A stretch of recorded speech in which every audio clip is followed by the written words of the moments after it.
नमस्कार, मी आहे मयुरी आणि आजचा बेत आहे आपल्या सगळ्यांच्या आवडीची, ती म्हणजे पावभाजी. तर पावभाजी ही आमच्या दोघांनासुद्धा म्हणजे मला आणि माझ्या मिस्टरांना बाहेरची अजिबात आवडत नाही. आम्ही ऑर्डरसुद्धा करत नाही आणि बाहेरसुद्धा खायला जात नाही. तसं तर आम्ही बऱ्याच गोष्टी ऑर्डर करतो. फक्त एकच गोष्ट अशी आहे जी आम्हाला फक्त घरातली बनवलेली आवडते, ती म्हणजे पावभाजी. तर आपण इन्ग्रेडियंट्स बघूया.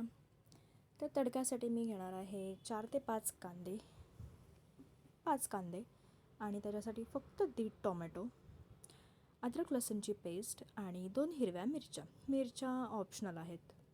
जर जास्त स्पायसी पाहिजे असेल तर मिरच्या ॲड कराव्या लागतात. त्याच्यामध्ये मी आता तडक्यासाठी पातेल्यामध्ये 2 पळी तेल घेतलेलं आहे आणि त्याच्यामध्ये कांदा शिजायला टाकणार आहे आता. तर कांदा शिजताना त्याच्यामध्ये मीठ टाकून तो व्यवस्थित शिजायला ठेवणार आहे. बघा, हे असं हळूहळू शिजत राहतो. कांद्याला शिजण्यासाठी खूप टाईम लागतो आणि कांदा खूप सारा घेतलेला आहे कारण पावभाजीला टेस्ट पण हवी आहे आणि तो कांदा खूप कमी कमी होत जाणार आहे. तर आता मी दाखवते तुम्हाला. भाज्या घेतलेल्या आहेत आणि मी कुकरला सगळ्या भाज्या एकत्र करून त्याला कुकरला शिट्टी घेणार आहे, 5 ते 6 शिट्ट्या. तर त्याच्यासाठी मी मटार घेतलेली आहे पाव किलो, एक गाजर घेतलेला आहे अख्खा, एक अख्खा कोबीचा कांदा घेतलेला आहे आणि एक फ्लॉवरचा कांदा घेतलेला आहे आणि 2 किंवा 1 बटाटा. बटाटा ह्यासाठी कारण का थिकनेस चांगला येतो भाजीला, ह्यासाठी बटाटा वापरायचाच आहे. फक्त 1 किंवा 1.5 किंवा 2 भाजीच्या अंदाजाने. जर भाजी 2-3 किलोची असेल तर 2 बटाटे. माझी 1 ते 1.25 किलोची आहे म्हणून मी 1 बटाटा वापरला आहे. आणि जेवढी भाजी भिजेल ना तेवढंच पाणी घेतलेलं आहे, जास्त नाही. जास्त घेतलं तर भाजीची चव जाते, म्हणून भाजी भिजते तेवढंच पाणी घेतलेलं आहे. तर ते आता कुकरला लावून मी त्याला शिट्टी घेणार आहे, 5 ते 6 शिट्टी. तर कांदा शिजतो आहे, थोडा बघू शकता. आता बऱ्यापैकी शिजायला लागला आहे आणि कांदा शिजल्यानंतर त्याच्यामध्ये मी टाकणार आहे अद्रक लसूणची पेस्ट. तर अद्रक लसूणची पेस्ट टाकल्यानंतर त्याच्यामध्ये टोमॅटोच्या अगोदर मी टाकणार आहे शिमला मिरची.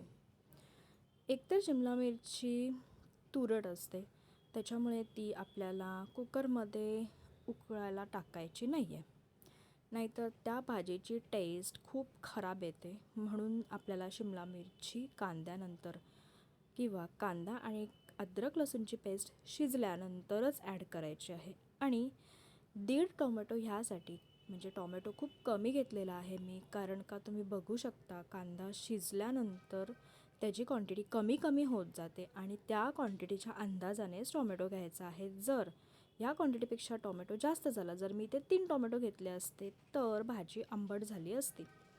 त्यासाठी मी फक्त 1.5 टोमॅटो घेतला आहे, जो की कांदा शिजल्यानंतरचा अंदाज आहे, ह्या अंदाजाने शक्यतो घेते.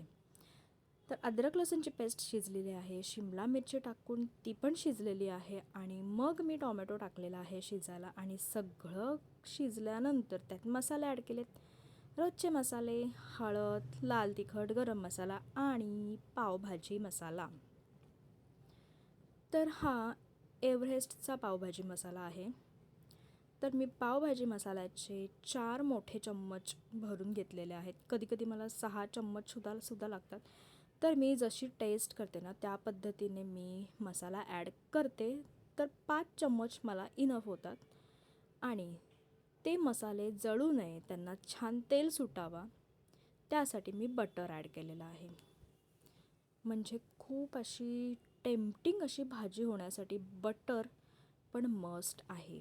आणि शिमला मिरची लक्षात ठेवा, कुकरमध्ये शिजवायची नाही आहे, ती कांद्यामध्ये शिजवायची आहे आणि टोमॅटोच्या अगोदर शिजवायची आहे, टोमॅटो नंतर शिजवायची नाही आहे.